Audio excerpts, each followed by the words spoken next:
تحریک انصاف یو داسې سیاسي ګوند که حکومت کې وي او که اپوزیشن کې په چغو سرو یې د احتجاج بازار هر وخت داسې ګرم کړی چې ولس یې په ووټ ورکولو توبهګار کو. یو طرف ته د ګرانۍ طوفان او بل طرف ته بیروزګارۍ خلک په اولګو فاقو او خودکشي کولو مجبوره کړي دي. خو د تحریک انصاف ورکرانو دا یوه واویله چې زموږ پټ شوی منډیټ دې په هر صورت کې واپس کړی شي او عمران خان دې د جیله را خلاص کړی شي. نور خیر دی که پاکستان او د پاکستان ولس د بیروزګارۍ او ګرانۍ په اور کې سوځي.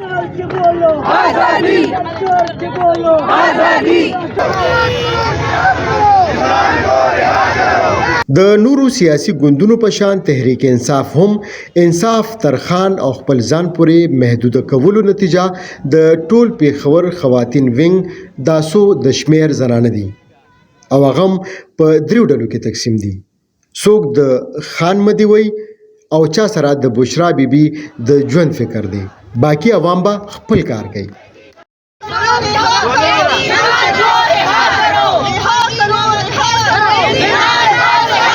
موږ د نن د احتجاج مقصد دا دی چې موږ د بشرا عمران خان صاحب لپاره راغلي یو چې هغې سره کوم ظلم زیاتې روان دی په دې ملک کې. چونکې هغه یو ګیریلو ښځه ده، د هغې سیاست سره هېڅ کار نشته. د هغې نه باوجود هغې په غیر آئیني، غیر قانوني او غیر شرعي عدت غوندې کیس کې اولې والا د قید سزا ورکړه او اوس چې په هغې باندې هغه کمزوري نه شوه نو د هغې باندې د جان لیوا اټیک وکړو او د هغې ته زهر ورکړي دي په شب بارات باندې چې کله د هغې روژه وه په هغې ورځ په افطارۍ کې هغې په خوراک کې داسې زهر ورکړي دي کیمیکل نومه چې بیا وروستو کې دننه یو ښځې ووایي چې جی د دې په روټۍ کې هغه ټایم 2-3 قطرې هار پې کچولي وو. هغې د وجې نه د هغې طبیعت انتهایي خراب شوی دی. د 2 میاشتو نه موږ مسلسل عدالتونو ته وایو، کنسرن اتھارټیز ته وایو، خو د هغې کې هېڅ قسم هم سوی آوټ راونه وتل. نو اوس موږ دا زموږ دا مطالبه ده، اونلی مطالبه مو دا ده چې د هغې میډیکل چیک اپ وشي.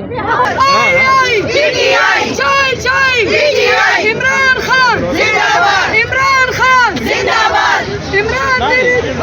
عمران تیری جان سے بے شمار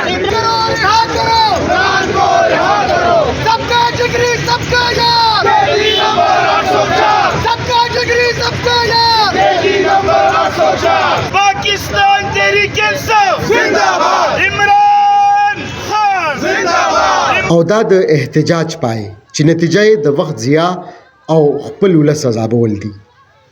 نورا کیسه ختم، پیسہ هضم. لطیف الله داودزی، خبریال ډیجیټل نیټورک، پیښور.